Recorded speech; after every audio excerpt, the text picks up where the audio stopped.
Hello dear friends, welcome to the auto vlog channel. ഇന്ന് ഞാൻ video പറയുന്നത് നമ്മൾക്ക് ഇന്ത്യയിൽ ഇറങ്ങാൻ സാധ്യതയുള്ള ജപ്പാനിൽ ഈ വർഷം 2026 ഡിസംബറിലേക്ക് ഇറങ്ങുന്ന ഒരു ചെറിയ ഇലക്ട്രിക് വാഹനത്തെ കുറിച്ചാണ്. അപ്പൊ നമ്മുടെ ഒരു എസ്പ്രസോയുടെ ഒരു ചെറിയ മോഡൽ, അങ്ങനെ എനിക്ക് കണ്ടപ്പോൾ തോന്നിയായിരുന്നു. ഒരു മിനി എസ്പ്രസോ എന്ന് പറയാം. എസ്പ്രസോ തന്നെ ചെറിയ കാറാണ്, അതിലും ചെറിയൊരു ഇലക്ട്രിക് കാറാണ്. ഈ കാർ ഇറങ്ങുകയാണെങ്കിൽ ഇന്ത്യയിൽ ഒരുപാട് പേര്, നല്ലൊരു പ്രൈസ് റേഞ്ച് ഇറങ്ങുകയാണെങ്കിൽ ഒരുപാട് പേര് മേടിക്കാൻ സാധ്യതയുണ്ട്. കാരണം വൈകുന്നേരങ്ങളിലൊക്കെ ഒരു സ്കൂട്ടി കൊണ്ട് പോലും പുറത്തിറങ്ങാൻ പറ്റാത്ത അവസ്ഥയിലാണ് നമ്മുടെ റോഡുകൾ, നമ്മുടെ സ്ഥലങ്ങൾ. വളരെ സ്ഥലപരിമിതമാണ് നമ്മുടെ റോഡുകൾ, ഗതാഗത കുരുക്കുകളാണ്. അപ്പം മണിക്കൂറുകളോളം ഇങ്ങനെ പെട്രോൾ വണ്ടിയിൽ കിടന്നുകൊണ്ട് കയ്യിലെ ക്യാഷ് നഷ്ടപ്പെടാതെ ഒരു 6 ലക്ഷം ബേസ് മോഡൽ റേഞ്ച് ഇറങ്ങുകയാണെങ്കിൽ ഞാനടക്കം മേടിക്കാൻ സാധ്യതയുള്ള ഒരു വാഹനമാണ്. കാരണം ഒരു സാധാരണക്കാരന്റെ വാഹനമായിട്ട് ഇന്ത്യയിൽ ഇറങ്ങണം എന്നാണ് എൻ്റെ ഒരു ആഗ്രഹം. കോമറ്റിനെ പോലെ 4 ഡോറും ഇല്ലാതെ, അതായത് ഫ്രണ്ടിലെ ഡോറ് വലിച്ചിറക്കി മാറ്റി കയറാതെ 4 ഡോറായിട്ട് ഈ ഒരു കുഞ്ഞു വാഹനം നിരത്തുകളിൽ ഇറങ്ങുകയാണെങ്കിൽ വളരെ നല്ലതാണെന്നാണ് എൻ്റെ ഒരു അഭിപ്രായം. അപ്പോൾ സുസുക്കി ഈസ്കൈ എന്നാണ് ഇതിനെ വിളിക്കുന്നത്. ജപ്പാനിൽ ഓൾറെഡി ഇറങ്ങാൻ പോവുകയാണ്. ഇറങ്ങുകയാണെങ്കിൽ ഇന്ത്യയിൽ 2027 ലാസ്റ്റോട് കൂടിയോ പകുതിയോട് കൂടിയോ ഇറങ്ങും എന്നാണ് തോന്നുന്നത്. അപ്പൊ ഇതിന്റെ ലെങ്തും വിഡ്ത്തും ഒക്കെ വളരെ ചെറുതാണ്. ഹൈറ്റ് കുറച്ച് നല്ല ഹൈറ്റ് ഉള്ള വണ്ടിയാണ്.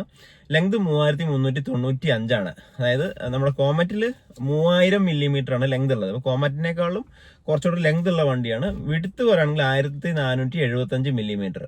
അപ്പോൾ ഞാനിത് കോമറ്റുമായിട്ടാണ് ഇത് കമ്പാരിസൺ ചെയ്യുന്നത്. അപ്പോൾ കോമറ്റ് നമ്മൾ കണ്ട വണ്ടി ആയതുകൊണ്ട് അതുമായിട്ട് കമ്പാരിസൺ ചെയ്യുമ്പോൾ ഇത് 4 ഡോർ ഉള്ളതുകൊണ്ട് കുറച്ചുകൂടെ പ്രാക്ടിക്കൽ ആയിരിക്കും. Height 1625 millimetre, turning radius 4.4 metre ആണ്. അപ്പൊ എവിടുന്ന് വേണമെങ്കിലും നിങ്ങൾക്ക് തിരിച്ചെടുക്കാൻ പറ്റുന്ന 4.4 മാത്രമുള്ള ടേണിംഗ് റേഡിയസ് ഉള്ള ഒരു വാഹനമാണ്. ഇതിന്റെ റേഞ്ച് അവർ പറയുന്നത് 310 കിലോമീറ്റർ റേഞ്ചാണ്. അതായത് എങ്ങനെ പോയാലും ഒരു 250 കിട്ടിയാലും മതി ഈ ഒരു കുഞ്ഞു വാഹനത്തിന് ടൗണിലൊക്കെ ഓടിക്കാൻ. ഇത് എനിക്ക് അത്ര തോന്നുന്നില്ല, കാരണം ഇത് ടൗൺ വിട്ട് നമ്മൾ ഹൈവേയിലൂടെയൊക്കെ പോവുകയാണെങ്കിൽ കുറച്ച് ബുദ്ധിമുട്ടായിരിക്കും. നമ്മുടെ ഈ ഇട റോഡുകളിലൂടെയും അതുപോലെ സിറ്റികളിലൂടെയൊക്കെ ഓടിക്കാൻ നല്ലൊരു വാഹനമായിട്ടാണ് തോന്നുന്നത്. അപ്പൊ സുസുക്കി ഈസ്കൈ. ഇപ്പൊ ഫ്രണ്ട് ഡിസൈൻ എന്ന് പറഞ്ഞാൽ വളരെ സിമ്പിൾ ആണ്. ഫ്രണ്ട് ബമ്പർ ആണെങ്കിലും ബോണറ്റ് ആണെങ്കിലും വളരെ പ്ലെയിൻ ആയിട്ടുള്ള ഒരു ഡിസൈൻ ആയിട്ടാണ് വന്നിരിക്കുന്നത്. LED ഹെഡ് ലാമ്പ് ആണ്, ഹാലജൻ ഇൻഡിക്കേറ്റർ ആണ് വരുന്നത്. സിമ്പിൾ ബമ്പർ, 360 ഡിഗ്രി ക്യാമറ ഒക്കെ ഇതിന്റെ ഹയർ ട്രിമ്മിൽ എന്തായാലും വരും. ഹയർ ട്രിമ്മിൽ ഒരു കാറിനുള്ള ആവശ്യമുള്ള എല്ലാ സംഭവങ്ങളും, ബാക്ക് ക്യാമറ, ഇൻഫോർടൈൻമെന്റ് സിസ്റ്റം, 10 ഇഞ്ചിന്റെ ഇൻഫോർടൈൻമെന്റ് സിസ്റ്റം, അതുപോലെ തന്നെ hill hold assist, 4 door power window, പിന്നെ വളരെ സ്റ്റോറേജ് സ്പേസ് നല്ലതായിട്ടുള്ള ഫാബ്രിക് സീറ്റ്സ്, ഇതെല്ലാം ഇതിന്റെ ഹയർ ട്രിമ്മിൽ കിട്ടും എന്തായാലും. 360 ഡിഗ്രി ക്യാമറ ഉണ്ട്. സിമ്പിൾ സൈഡ് പ്രൊഫൈലാണ്. ടയർ സൈസ് ഒരു 14 ഇഞ്ച് ആണ് കാണിക്കുന്നത്. നമ്മുടെ കോമറ്റിലൊക്കെ ആണെങ്കിൽ 12 ഇഞ്ച് അല്ല, ഇത് ആണെങ്കിൽ 14 ഇഞ്ച് ടയർ സൈസ് വരുന്നുണ്ട്. ഇതിന്റെ കർബ് വെയിറ്റ് വരുന്നത് 1030 കിലോഗ്രാം ആണ്. തീരെ മോശമല്ല, കാരണം നമ്മുടെ കോമറ്റിലാണെങ്കിൽ ഒരു 850 കിലോഗ്രാം കർബ് വെയിറ്റ് മാത്രമേ വരുന്നുള്ളൂ. ഈ കർബ് വെയിറ്റ് എന്ന് പറഞ്ഞു കഴിഞ്ഞാൽ ഒരു പെട്രോൾ വാഹനമാണെങ്കിൽ ഫുൾ ആയിട്ട് പെട്രോൾ അടിച്ചു കഴിഞ്ഞാലുള്ള വെയിറ്റ് ആണ് കർബ് വെയിറ്റ് എന്ന് പറഞ്ഞാൽ. അതായത് പാസഞ്ചേഴ്സ് ഇരിക്കാതെ ഉള്ള വെയിറ്റ് ആണ്. അപ്പൊ നമ്മുടെ പാസഞ്ചേഴ്സ് ഇരിക്കാതെ ഉള്ള വെയിറ്റ് 850 കിലോഗ്രാം ആണ് കോമറ്റിന്റെ.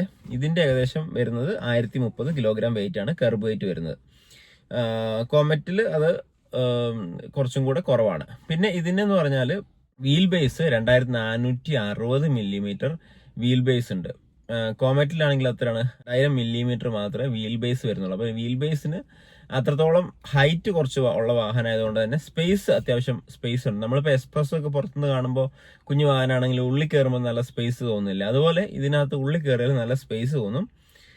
അപ്പോൾ ഇത് ഇന്ത്യൻ ഇറങ്ങേണ്ട ഒരു വാഹനമാണെന്നാണ് എനിക്ക് തോന്നുന്നത്. ഒരു 6 ലക്ഷം ബേസ് മോഡലിന് തുടങ്ങുകയാണെങ്കിൽ ആൾക്കാർ കൂടുതൽ മേടിക്കാനുള്ള സാധ്യതയുണ്ട്. അത് ഒരു 8 ലക്ഷം 9 ലക്ഷം വരെയൊക്കെയാണ് ഹയർ ട്രിമിന് പോകാനുള്ള സാധ്യതയുണ്ട്. ഇന്ത്യയിൽ ഇതിന്റെ സേഫ്റ്റി ഒക്കെ കുറവായിരിക്കും. അപ്പോൾ ഇന്ത്യയിൽ ഇറങ്ങാനുള്ള സാധ്യത ഉണ്ടോ എന്ന് നമുക്ക് പറയാൻ കഴിയില്ല. എന്തായാലും ജപ്പാനിൽ ഇത് ഇറങ്ങുമെന്നാണ് ഇപ്പോൾ പറയുന്നത്. അപ്പോൾ ഈ വീഡിയോ ഇത്രേ ഉള്ളായിരുന്നു. ഒരു കുഞ്ഞു വാഹനത്തിന്റെ കുഞ്ഞു വിശേഷമായിട്ട് വന്നിരിക്കുന്നത്. എല്ലാവർക്കും ഹാപ്പി ഓണം. തീർച്ചയായിട്ടും നമ്മുടെ ചാനൽ ഒന്ന് സപ്പോർട്ട് ചെയ്യുക, സബ്സ്ക്രൈബ് ചെയ്യുക, മറ്റുള്ള കൂട്ടുകാരിലേക്ക് ഷെയർ ചെയ്യുക. Thank you for watching. All the best.